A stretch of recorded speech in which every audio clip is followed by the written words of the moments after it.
Ассаламу алейкум, урматтуу бир туугандар. Биз мечиттебиз. Мен атым Санжарбек Чалланов, ушул мечиттин имамы болуп кызматтабыз. Ош шаарында кайсыл жерде сабак өтөбүз дегендерге бул адрес айтайлы: Абдуллажан Каримов 1Б адресине келе бересиздер. Эски машина базар жактан келгендеги бул чоң Калелин көчөсү деп эсептелинет. Ушул жакка келе бересиздер. Бүгүн сиздерге мечиттин артыкчылыгы жөнүндө сиздерге көрсөтөйүн деп атабыз. Анткени Аллах Таала ый Куранда мына мечитибиздин башына ушинтип жазып коебуз: "Иннама я'муру масажидаллах ман амана биллахи вал яумил ахир". Чындыгында мечиттерди жакшыртып, оңдоп, түзөп, ичинде кирип намаз окуп, ушундай жакшыртат ким Аллага ыйман келтирсе жана ахиретке ыйман келтирген болсо. Мынакей мечитибиз жакын арада ачылат. Устагаларыбыз тынбай иштеп, мечитти болушунча эң акыркы деңгээлдеги техникада мындан күчтүү жасалбайт. Эң акыркы деңгээлде жасап атат. Биздин спонсорларыбызга, демөөрчүлөрүбүзгө Аллах разы болсун, усталарыбызга Аллах разы болсун, жамаатыбызга Аллах разы болсун. Бардыгы жапатырмак бирдей кызмат кылууда. Макул көрүп атасыздар, жакынкы мына кафелдери, майда чүйдө иштер бүткөн болсо, сиздер менен мечиттин ушул ачылышын кылабыз. А дегенде эле сиздерге тааныштырайлы, бул мечитибиздин алды жагы. Анын мен Ош шаары боюнча дебейин, деги Кыргызстан боюнча эч бир мечитте мындай нерсе уюштурулган эмес. Мүмкүнчүлүгү чектелген адамдарга дагы өзүнүн арабасы менен кеңири чыгып, намазга кирип чыкканга шарттар түзүлгөн. Мечиттин ичинде өрт коопсуздугуна атайын арналган суу түтүкчөлөрү, аба алмашуу бүт жагын чекеден калтырып атат. Бир сөз менен айтканда 10 кылымга тете мечит болуп эсептелет. Мына жактан киргенде ашкана, анткени мечитте билесиздер, орозодо ифтарлык кылынат, кээде бир топтол эхсандар болуп калынат. Эл көп келген жер. Ошон үчүн атайын ашканасы да жасалган азырынча. Анан биз жума намаз окуганыбызда атайын эл топтолот. Жума башталды дегенде көйгө свет өчүп калышы мүмкүн. Ошол жагындагы карап туруп, мынандай 50 киловаттуу движокту да алып келген. Бул автоматтык түрдө свет өчкөндө шыр кайра жанат. Имам биз хутба кылып аткан учурда бир 2 же 3 минутта гана свет өчүп турушу кайра бул автоматтык түрдө движоктор ишке кирип, мечиттин бүт бардыгы иштейт. Кышындасы отоплениядон баштап бардыгы жайында кондиционерге чейин иштетип жетирет. Анткени 50 киловатт көпчүлүгү билсе керек, бир айылга жете турган токту чыгарып берет. Мунун бардыгын эч бир сырттан каржыланган эмес, эч бир мамлекеттик жактан, же болбосо кандай десек экен, эч бир булак келген эмес, болгон ушул жердин жашоочулары гана. Ушунчалык кайрымдуулукка бекем болгон эл мечиттин кызматы үчүн болгон күчүн талашып жүрүп калат. Аллах разы болсун. Эми сиздерге артыкчылыгын эң кызык жерин көрсөтөбүз. Мына жак дааратканабыз. Тен нар жагы кир жууй турган бөлмө, ичин дагы бир аз оңдоп түзөлөр болот. Анан эң негизгиси карасаңыздар, кире бериштин атайын ачык тосмолор менен тосулган. Анткени мечиттин ичи ачык болуш керек. Келип, кирип, адамдар каалаган убакта ушул жерде басып кеткенге болот. Биздин мечитибиздин эң чоң артыкчылыктарынан бул 24 саат бою ачык. Азыр биз ремонт толук бүтө элек болсо да тартып атабыз сиздер үчүн. Эртең ачылышында билбей калыппыз деп ишинеп келишиңиздер үчүн. Мына бул бөлмө кире бериштеги атайын көз азиздер үчүн берилген бөлмө. Ушул жерге Ош шаары жана Ош областы боюнча көз азиздер келип өзүнчө сабак кылышат. Алар жок болгон маалда жамаат иншалла даярдашат. Эмне үчүн булга өзүнчө бөлмөлөр кылынды?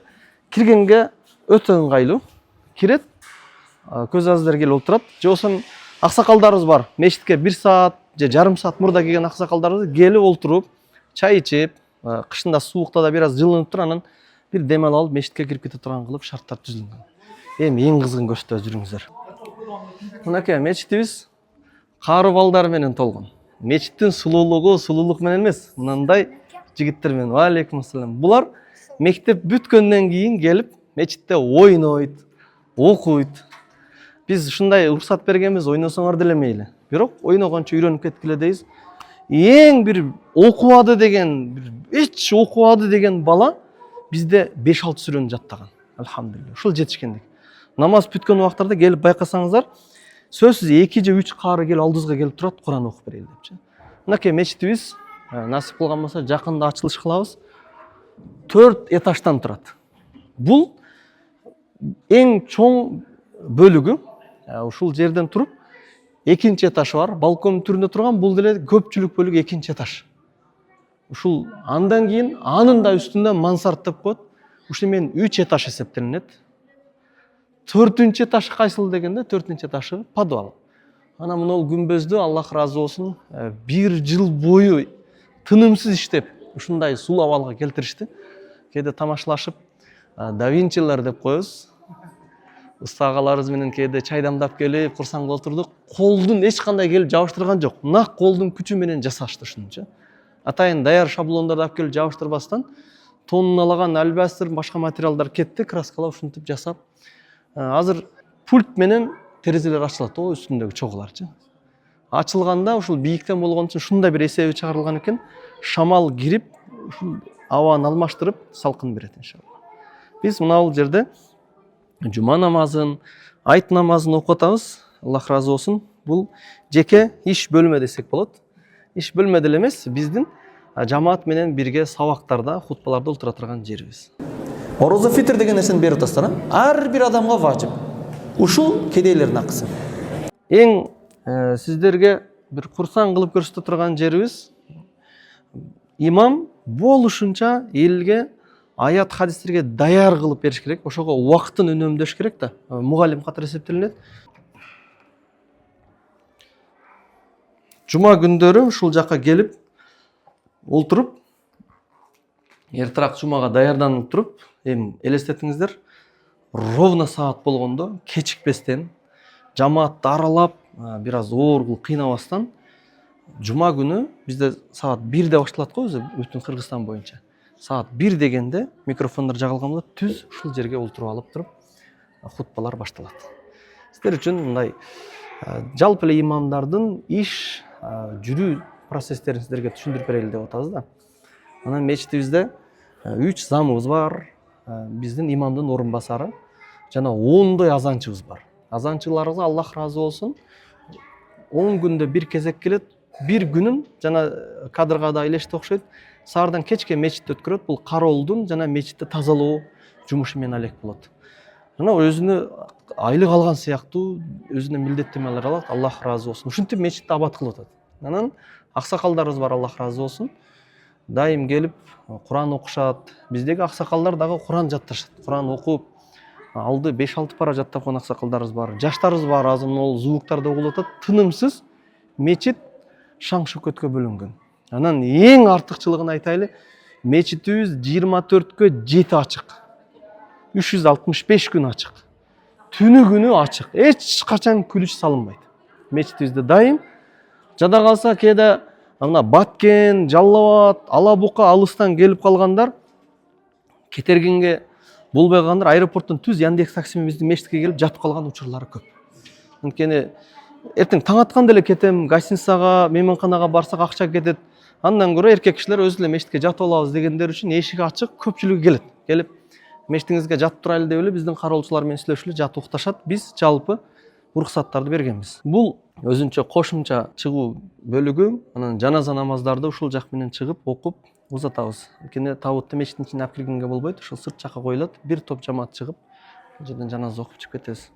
Көргөнүңүздөр эле эң акыркы жабдуулар менен орнотулган. Мунул микрофондор, атайын аппараттар бар. Бир бөлүгү бул жерде турат, бир бөлүгү азанканабызда турат. Эң кымбат деңгээлде, азыркы акча менен эсептегенде 1,5 миллиондук ушул үндү күчөтүп берүүчү аспаптарды алып келип иштетилет. Мына колонкаларды көрсөңүздөр, чоң эмес, кичине эмес.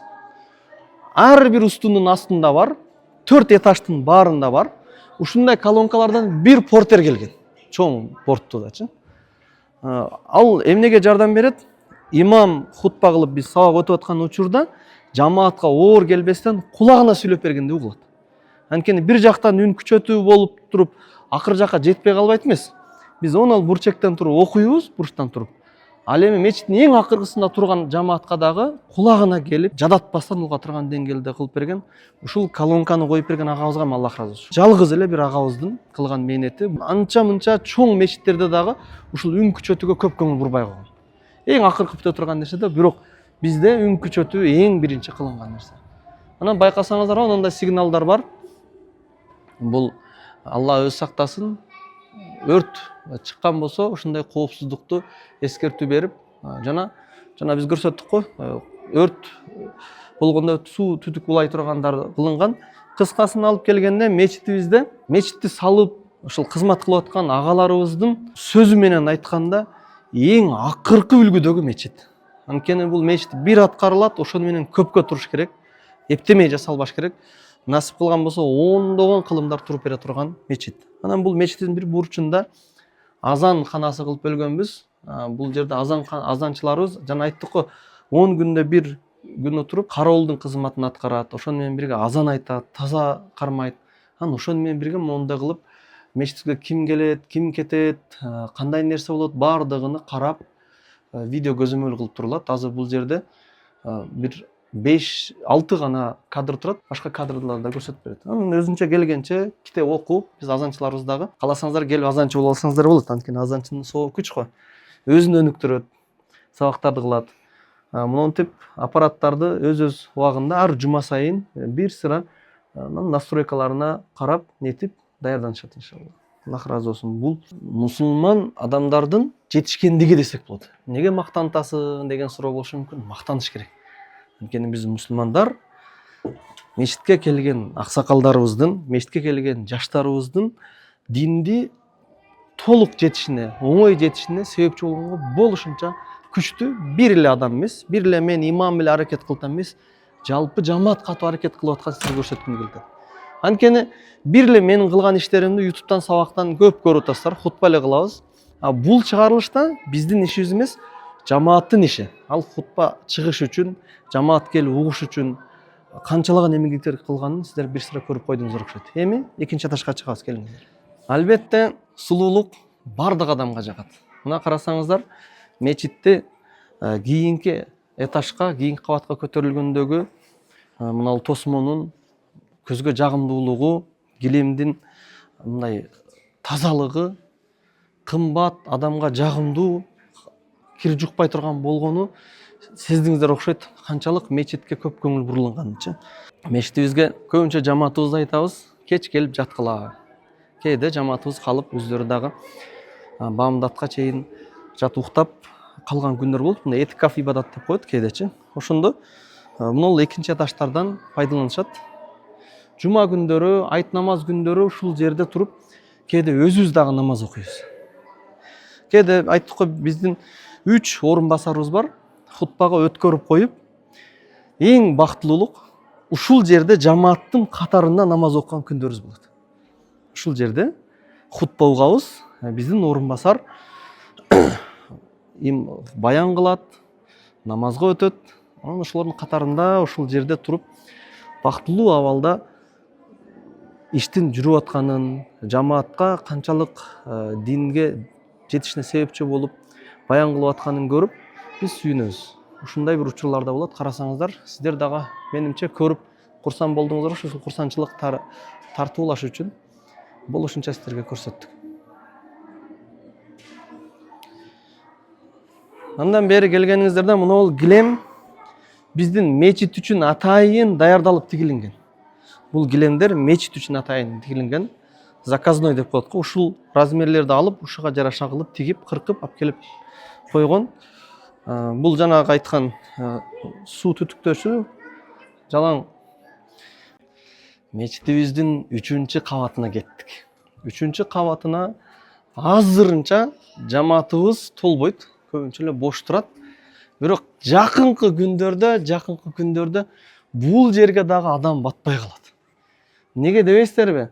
Бул мечит 4,5 миң адам бата турган деңгээлде салынган. 4,5 миң адам толбой калышы мүмкүн десеңиздер, жакында ушул жерде жашоочулардан караганда 4 эсе көп. Мына жерде мамлекеттик ГИК деп коет го, ГИКтен дом бүтүп атат.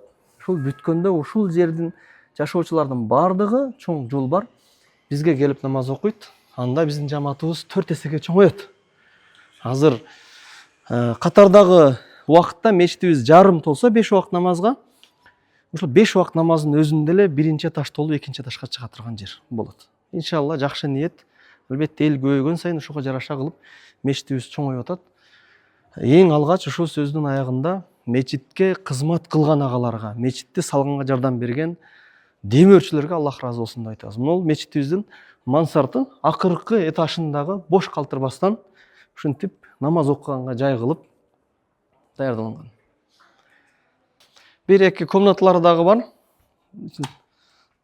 Мындай бөлмөлөрдөн 4 бөлмө бар. Бул насип кылса келечекте мечитибизге медресе болуп курулган болбосо, бул бөлмөлөрдү дагы иншалла пайдаланганга аракет кылабыз. Анан баса мечитибиздин эң алдыңкы катмары, эң астында подвал, бул аялдар үчүн медресе болгон. Анын өзүнчө кириши бар, азыр иншалла чыгып көрсөтөбүз. Ал эми калган бөлүгү үстүнкү бөлүктөрү мечит жана ушул жерге келген жамааттын балдары окуй турган кылып кеңири кылынган. Мечит кең болгону жакшы. Анткени тапшырманы алгандан кийин мечиттин каалаган бурчегине чыгып, каалаган этажына чыгып сабак кылышат, окуйт. Ошон менен мечит менен жүрөгү байланган жаш муун, мечит менен жүрөгү байланган иштарман агалар, мечитке байланган аксакалдарыбыз ушинтип ибадатында жүрөт. Аллах Таала бардык ибадат кылуучуларга Аллах ыраазы болсун. Мечит деген сөздүн мааниси сажда кылуучу, ибадат кылуучу жай. Мына мечит эң чоң негизги бөлүк. Мына чоң дарбаза. Жамаат көбүнчө мечиттин алды жагынан келет. Алдында машина токтотуучу жай бар. Ушул жактан жалпы жамаатыбыз кирип келет. Андан кийин кошумча кире турган эшиги бул жак. Бул бир капталындагы көчө. Ушул жактан келген көчөдөгүлөр ушул жакка киришет. Келип дараткана бар жогу эркектер тарабы ушул жакта бардыгы. Болду, ушун менен мечиттин кирүү жагы ушул жак менен эки чоң гана кирүү жолу гана бар. Анан бери келгенде мына мечитибиздин капталы. Мечитибиздин капталы дагы бир гана кирүү бар. Ал жака алды жактан медресеге кире турган жол. Ал жерге жалаң гана аялдар кирет.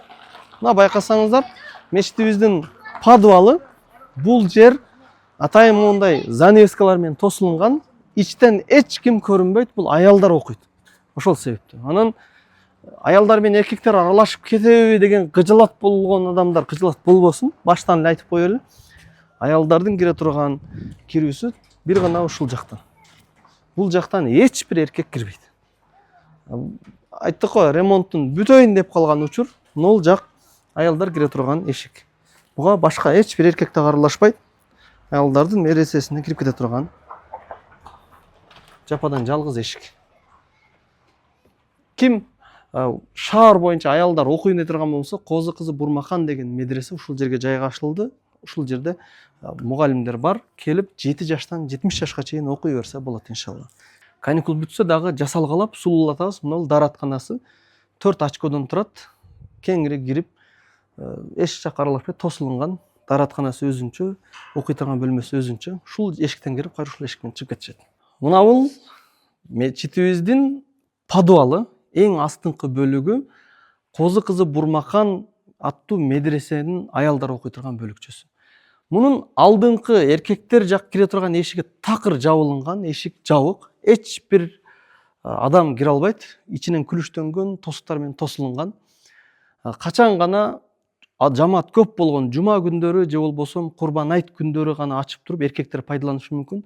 Башка убакыттын баары бул медресеге болуп эсептелет. Азыркы күндө ишке кирген, окуу болуп атат. Мына бул орундарда кыздар, аялдар келип мугалимдер менен бирге сабактарды өтүп атат. Сиздер үчүн мындай мактануу, бул жакшылыктын алдыга жылуу иретинде, жакшылыкты жар салуу иретинде көрсөттүк. Мына бул орундар аялдар окуп аткан орун. Азыр саат биз шамга жакындап калдык. Асыр намазы бүткөндөн кийинки учур, ошондуктан бул жерде окуп бүтүп бардыгы үйүнө таркаган. Ушул убакыттан баштап эч ким калбайт. Азырынча бош. Ушул бош болгон үчүн сиздерге көрсөттүк. Насип кылган болсо эми мына бул устундардан атайын бөлүк-бөлүк кылып, класс-класс кылып бөлүп беребиз. Бул үчүн дагы бир аз убактыбыз керек. Каникул чыккандан кийин иншалла дагы бир сыра эшик терезелерин коюп, өзүнчө комната кылып, доскаларын илип беребиз иншалла. Ким окутам дей турган болсо, бул жерде аялдардын медресеси дагы бар. Ошону менен бирге үстүнкү этаждар жалаң гана эркектерге берилген. Балдарды дагы каникулдарда иншалла келсе, окуй турган кылып шарттарды түзөбүз иншалла. Мынакей мечитибиздин бир бурчунда монундай жакшынакай ашкананы курганбыз. Бул жерге олтуруп, маареке уюштурган айрыкча ифтар маалдарында тамактарды даярдалат. Ашкана жасалынган. Эми кокусунан эле тарткандыктан биз жана комиссия келе тургандай деңгээлде тазалап жасаган жокпуз. Иш кетип атат. Атайын ассаламу алейкум кайрылар. Казан очоктор мындан нары келгенде биздин кышта мечитте жылытуучу котельный место. Нас котельный алчы. Кышында жылыта турган котельный умный печка деп коебуз. Өзү акылдуу печка. Ушул жака көмүрдү оодарабыз. Настройкаларын турлайт. Шуну менен жалпы иншалла мечитти ушул 500 канча метр квадрат 4 этаж менен жылытат. Мечитибиз келсеңиздер байкайсыздар, кышында жылуу, жайында салкын. Андан кийин иншалла бул жагында дагы өзүнчө бир бош орундар бар. Бул дагы биздин демөөрчүлөрүбүздүн дагы башка дагы ниеттери бар. Жакында бул медресе ушундай бир пландар бар. Ал ишке ашкандан кийин аны көрсөтөбүз. Ага чейин иншалла мына мечиттин акыркы бөлүгү мынау өзү стандарт боюнча ушундай кошумча чыгуу кирүүлөр болуш керек экен. Бул өрт коопсуздук, баягы өрт болгон учурларда же болбосо жер тербенген ушундай учурларда мындай кошумча чыга турган орун болгон үчүн 4 этажына чейин ушинтип чыга турган тепкичтер. Мына ушул сиздерге көрсөтүлгөн жакшы жаңылыктардын бири. Эң жакшы жаңылык насип кылса лента кыркылган учурда жалпыңыздарды чакырабыз. Келип мечиттин ачылышында көрүп бир көзүңүздөр курсан болосуздар. Өзүңүздөр көргөндөй эле мечиттин алды атайын кең кылынган. Бул жер машина токтоо үчүн эмес, жөн гана жамаат кеңири басыш үчүн. Мындай көк аянтчалар бул башаты. Жалпы наркы тарап берки тарапка тең коюлуп, элдер кеңири келет. Бул жерде мурда бир бөлмөлөр бар болчу, атайын бөлмөлөр бузулуп, снос кылынып, атайын кең абалга келтирилинди. Анткени ар бир нерсенин өзүнүн көркү болуш керек. Мечит жана мечиттин алдында. Бизге керектүү мечиттин ичинде канча нерсе керек болгон болсо аны өйдөө карап, этаж кылып ачып, бардык көйгөйлөр чечилинди. Насип кылган болбосо, Ош шаарында эмес дедик го, Кыргызстан боюнча этаж жагынан өйдөгө көтөрүлүп жасалынган жагынан эң алдыңкы мечит десек да болот. Бул эми техника жагынан гана мактануу эмес, мечиттин ичинде жамааттын топтолуусу. Бул чеке жердеги, шаардын чекесиндеги жер болгонуна байланып карабастан, жамаат активдүү келип намазга катышып, намазды менен кошумча сабактарга катышып турганы бул эң чоң жетишкендик. Бул бир эле бизде эмес, жалпы шаарда, жалпы Кыргызстаныбызда ушундай өнүккөн мечиттерибиз бар. Ошолордун катарын башка мечиттер да толуктасын деген ниетте иншалла сиздерге бир жакшы көрүнүштү тартууладык. Аллах таала баарыңыздарды ушундай жакшы сооптуу иштерде чогуу кылсын, бирге кылсын. Ассаламу алейкум ва рахматуллахи ва баракатух.